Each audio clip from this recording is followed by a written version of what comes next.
Bonjour tout le monde, c'est Yannick, j'espère que vous allez bien. Le Nothing Phone One a fait beaucoup parler de lui ces derniers mois. Un smartphone qui a su faire monter la sauce, une certaine hype. Là-dessus, je ne vous apprends rien. C'est Carl Pei qui est à la manœuvre, le cofondateur de OnePlus qui a quitté l'entreprise il y a cela 2 ans pour créer sa propre marque. Ça, je pense que vous le saviez déjà pour la plupart d'entre vous. Ce Nothing Phone One ne raconte pas la même histoire que le OnePlus One. À l'époque, ce n'est pas un flagship killer, c'est un appareil milieu de gamme. Je lis, je vois et j'entends beaucoup de belles choses autour de ce smartphone. Et pour ne rien vous cacher, moi je ne suis pas forcément aussi emballé que ça. Déjà, je commence avec le premier mauvais point pour moi. On n'a rien dans la boîte, enfin presque rien. On a le smartphone, encore bien sûr. Un câble USB-C vers USB-C. Des notices, voilà. Ainsi qu'un outil d'éjection SIM, voilà, un petit peu particulier. Voilà, sinon c'est tout. Je vous dis comme je le pense, pour une première expérience avec la marque, ça commence déjà pas très bien. Surtout avec une marque qui doit encore faire ses preuves, qui est inconnue sur le marché. Une petite coque de protection TPU et un chargeur rapide qui va bien avec, ça aurait été cool. Donc, je passe directement à la suite. Le design, c'est certainement le plus gros atout de ce smartphone, surtout si vous êtes adepte de nouveautés.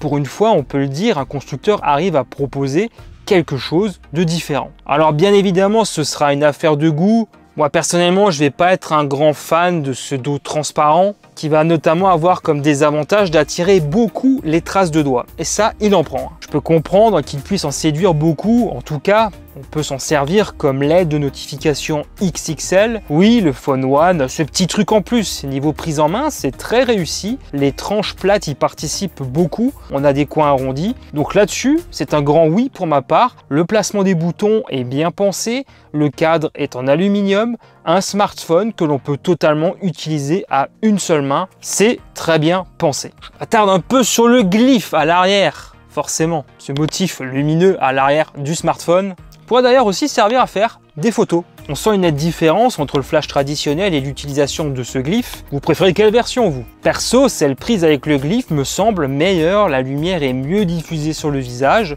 sans se montrer agressive. Lorsque l'on pose le smartphone, l'écran face à la table, on peut aussi s'en servir pour les notifications et aller plus loin en les personnalisant et en y ajoutant un son. Certaines parties s'illuminent à un rythme bien précis, ça sert à reconnaître la personne qui nous appelle par exemple. Je vous montre un petit exemple vite fait.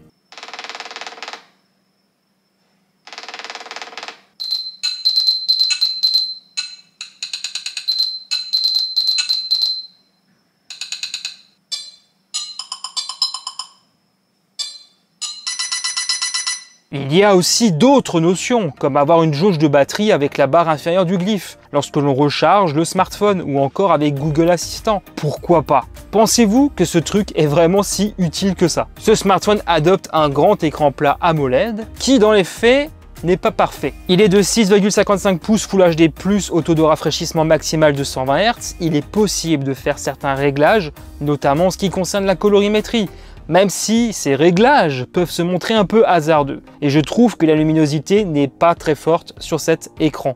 En tout cas en extérieur, j'ai déjà vu mieux. C'est parfois compliqué en plein soleil. Pour visionner des contenus, ça va le faire. Dans ce segment, je vous avoue que j'ai vu mieux. Donc je reste un peu sur ma faim concernant cet aspect-là du Phone One. Le capteur d'empreinte est intégré à l'écran, le placement est un peu trop bas selon moi, sinon il est réactif. L'interface s'appelle Nothing OS et elle est basée sur Android 12. Et d'ailleurs, c'est très proche de ce que l'on peut retrouver sur les Google Pixel par exemple. Je vais donc vous montrer un peu l'aspect, on y retrouve les mêmes outils de personnalisation concernant l'accueil. On peut y placer des widgets qui ont leur style très pixelisé, on aime ou on n'aime pas. En tout cas, je trouve ça cool, moi. Dans l'ensemble, c'est toujours très fluide. Je trouve que l'interface est bien optimisée. Je n'ai pas ressenti de grosses saccades, sauf des petits trucs à certains moments. Je pense que la jeunesse de l'interface y est sans doute pour quelque chose. J'ai eu des micro-lags par-ci, par-là, mais rien de bien méchant. Et ça reste quand même assez rare. Sinon, rien d'autre à signaler, c'est très léger. Comme je le disais avant, pas de sidebar ou de fonctionnalité ajoutée par le constructeur. Il n'y a pas non plus d'option Always on Display.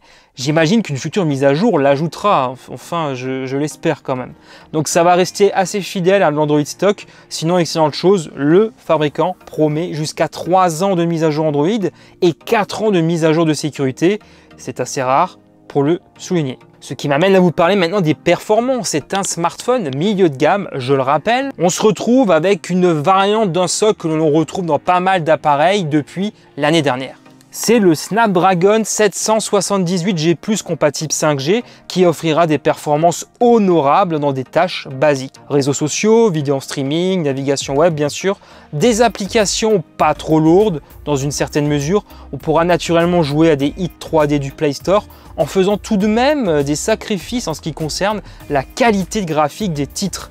C'est une donnée importante à prendre en compte selon ce que vous souhaitez en faire. Voilà les résultats dans les benchmarks. Alors oui, dans ce segment, on trouvera des smartphones avec plus de patates clairement. La chauffe reste modérée à l'arrière de la coque. Pour la photo, on pourra compter sur deux capteurs photo de 50 mégapixels chacun. Grand angle et ultra grand angle, on reste sur quelque chose de classique. Je note que le capteur grand angle profite d'une stabilisation optique. C'est loin d'être le cas sur tous les smartphones milieu de gamme quand même. Les clichés sont détaillés et c'est parfois moins reluisant en fonction du contexte. En extérieur, je constate des difficultés à gérer l'exposition, même si le résultat reste toujours très correct. Je vous laisse seul juge avec ces différents exemples pour que vous puissiez le constater par vous-même. C'est un smartphone intéressant en photo, mais il va avoir des petits points faibles, une légère tendance à virer vers le bleu, sur certains clichés en tout cas, et à appuyer sur les curseurs en ce qui concerne la colorimétrie. C'est plus appuyé, je trouve. Il faut quand même le souligner. Donc ça, c'était pour le grand angle. Je passe au deuxième, l'ultra grand angle. Je vais vous dire, je m'attendais à mieux que ça. On constate tout de suite que c'est plus imprécis sur les bords, comme souvent avec ce type de capteur, j'ai l'habitude de le dire. Mais sur le papier, on nous vend quelque chose de sympa quand même, qui ne se traduit pas vraiment dans la réalité. Les couleurs sont plus fades pour le coup. On a une certaine incohérence entre les deux capteurs. C'est dommage. C'est pas mieux que ce que l'on retrouve chez la concurrence, qui souvent choisit des capteurs de 8 mégapixels. Comme quoi, ce capteur propose un mode macro qui va s'en sortir honorablement à cet exercice. Mais je note quelques problèmes de justesse avec l'autofocus. Sinon, on a un mode nuit qui propose des prestations honorables sans forcément briller. Il faut rester parfaitement immobile pendant plusieurs secondes pour ne pas rater la photo. Je trouve le rendu fade parfois, mais j'ai aussi déjà vu bien pire que ça, bien sûr. Dans un parc d'attractions, on peut prendre pas mal de clichés dans beaucoup de conditions. J'avoue que c'est un environnement idéal pour prendre des photos. Ça change un peu, c'est plutôt cool. Le capteur frontal de 16 mégapixels est correct, mais sans plus avec des problèmes dans la gestion des lumières vives en arrière-plan. Comme ça, vous savez tout. Voilà, donc là j'espère qu'on m'entendra bien. Avec ce smartphone, on pourra filmer en 1080p à l'avant, pas plus, avec une stabilisation qui est pas terrible à ce que je vois à l'écran. Donc là-dessus, voilà, je suis un petit peu déçu. Par contre, à l'arrière, en 4K, ça va le faire. On aura une bonne stabilisation et aussi, je trouve que voilà, on a un bon rendu sur l'image. Donc là-dessus, j'ai vraiment rien à dire. Donc voilà, assez content au niveau du rendu en vidéo. Je l'ai également essayé avec un mode nuit. On a un mode nuit en vidéo. Malheureusement, on ne pourra pas filmer au-delà du Full HD. En tout cas, ça m'avait l'air d'être assez correct. En tout cas, je vous laisse seul juge. Donc là, j'en ai vraiment profité pour faire des plans à Europa Park. Je trouve que c'est vraiment le bon endroit justement pour faire ce genre de vidéo. Et comme ça vous permet vraiment de vous faire une idée sur les prouesses de ce smartphone dans ce domaine-là en particulier, en même temps sur l'audio. Bon là, il y a énormément de bruit autour de moi. En tout cas, j'espère que vous m'entendrez bien. Parce qu'il y a vraiment beaucoup de monde, il fait beau, les gens en profitent. En tous les cas, moi, je trouve assez satisfaisant, que ce soit en matière de photos et de vidéos.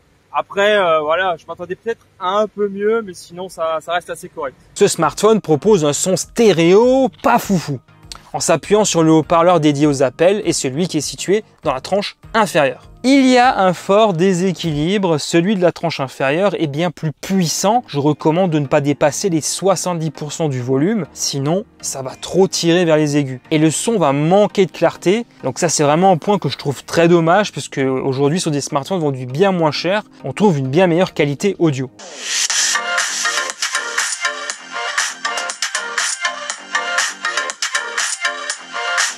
La batterie est d'une capacité de 4500 mAh qui va procurer à ce smartphone une autonomie qui reste dans la moyenne selon mon expérience. Avec mes usages assez mixtes, tenir une grosse journée n'a pas été un problème. Alors jusqu'à 1 jour et demi en étant modéré est totalement réalisable, mais il y a un mais. La recharge rapide n'est pas au niveau de ce que l'on observe chez la concurrence, y compris dans ce segment. 33 watts, il faut environ une cinquantaine de minutes pour le 0 à 100. On se consolera avec le fait que ce smartphone adopte aussi la recharge sans fil 15 watts et la recharge sans fil inversée de 5 watts. C'est rare dans ces prix. Par contre, comme je l'ai dit en début de vidéo, aucun chargeur n'est fourni. Il faudra en utiliser un que vous possédez déjà ou alors repasser à la caisse. Ce Nothing Phone One est proposé à partir de 469 € actuellement. On peut l'acheter sur Amazon ou alors sur le site du constructeur. Il est aussi disponible en 8-256 et 12-256 à 499 et 549 € respectivement. Dans les deux coloris, noir ou blanc, je vous mets les liens en description si vous voulez l'acheter ou aller un peu plus loin. Pour un premier smartphone Nothing, on peut se dire que c'est un appareil intéressant. Un design qui se démarque de la concurrence comme on a pu le voir, en dehors de la lumière derrière. Je trouve que c'est très quali, on a vraiment une bonne prise en main.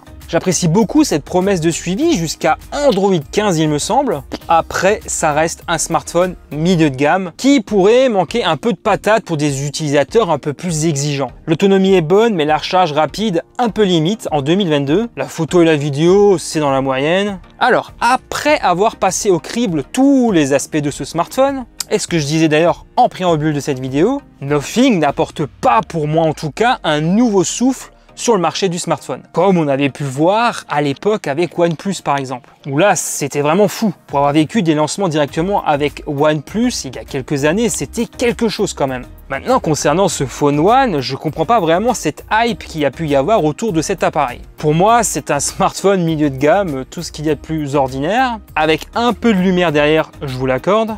J'avais eu l'occasion il y a quelques semaines de réaliser des sélections des meilleurs smartphones à moins de 300 et moins de 600 €. Je pense que chez Xiaomi, Poco, Realme ou même Samsung, on peut trouver de bien meilleurs candidats. Et très souvent moins chers en plus. Si on reste focus sur les specs et qu'on met de côté l'aspect esthétique. Maintenant, c'est à votre tour de me dire dans les commentaires si vous comptez l'acheter. Et aussi ce qui vous plaît et vous déplaît au sujet de ce Phone One. Voilà, ainsi s'achève cette vidéo. Comme d'habitude, si elle vous a plu, un immense merci de me soutenir en lâchant un gros pouce en l'air et en vous abonnant si ce n'est pas encore fait. C'est extrêmement important pour moi et l'évolution de la chaîne. Merci infiniment. Je vous retrouve très vite pour de nouvelles vidéos. D'ici là, prenez soin de vous, portez-vous bien. Allez, ciao tout le monde.